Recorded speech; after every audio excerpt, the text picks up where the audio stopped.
बिहार में अपराध की दुनिया से निकलकर सियासी पारी खेलने वाले नेताओं की लंबी फहरिस्त है और उनमें उनमें एक नाम है राजन तिवारी। उनके दामन पर यूं तो गुनाहों के कई दाग हैं, लेकिन सियासत के रसूख से उन्हें अलग पहचान मिलती है।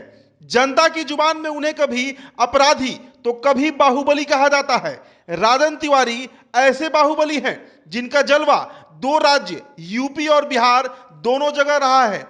लेकिन इससे पहले आपको बिहार की थोड़ी भौगोलिक स्थिति हम बता देते हैं। बिहार के लगभग सभी इलाकों में ब्राह्मण पाए जाते हैं, लेकिन जो गंडक का इलाका है, जो गोपालगंज गोरखपुर का इलाका है, हालांकि गोरखपुर उत्तर प्रदेश का हिस्सा है, लेकिन गंडक किनारे जितने भी ब्राह्मण बसे हैं इनका एक अपना अलग दबदबा है और उसी कुनबे से आते हैं राजन तिवारी।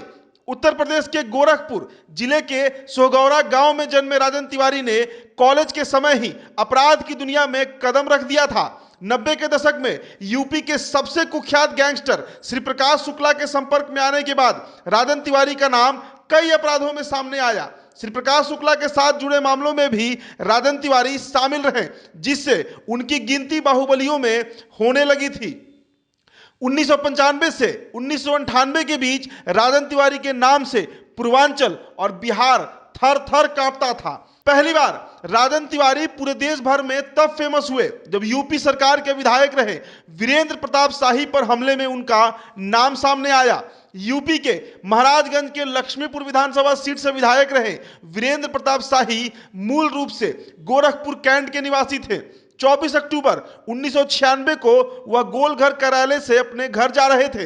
वे कैंट में एक लॉज के पास पहुंचे तो उनकी कार पर बदमाशों ने जमकर फायरिंग की थी। इस हमले में शाही की मौत हो गई।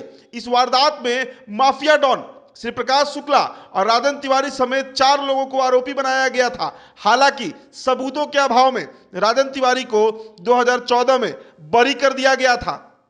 कई बड़े अपराध को अंजाम देने के बाद राजन तिवारी यूपी पुलिस के लिए वांटेड बन चुके थे।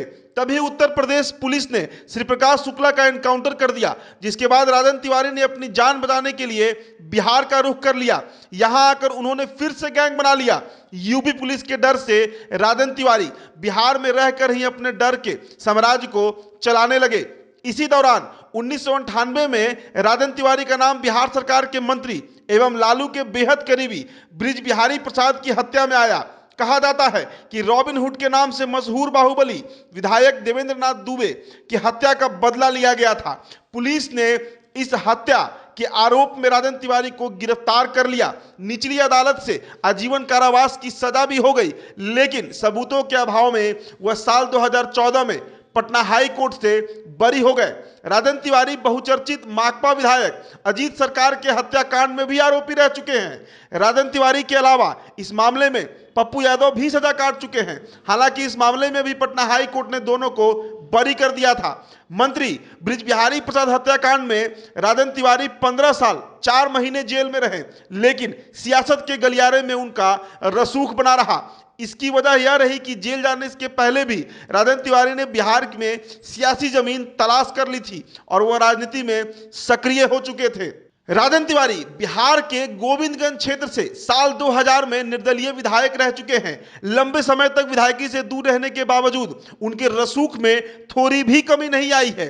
जेल से बाहर आने के बाद 2014 में राजन तिवारी ने राजद पार्टी ज्वाइन कर लिया, लेकिन टिकट नहीं मिलने से नाराज तिवारी ने 2019 के लोकसभा चुनाव के ठीक पहले लखनऊ में बीजेपी की सदस्यता ले ली।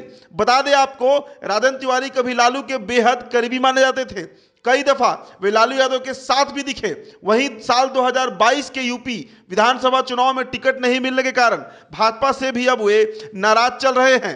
विगत कुछ वर्षों में राजन तिवारी एक ब्राह्मण नेता के तौर पर बहुत तेजी से उभरे हैं। वे काफी आक्रामकता और मुखरता के साथ गरीबों और पिछड़ों के न्याय के लिए अक्सर आवाज उठाते रहते हैं। आज भी उनकी पहचान क्षेत्र में रॉबिन हुड की ही है।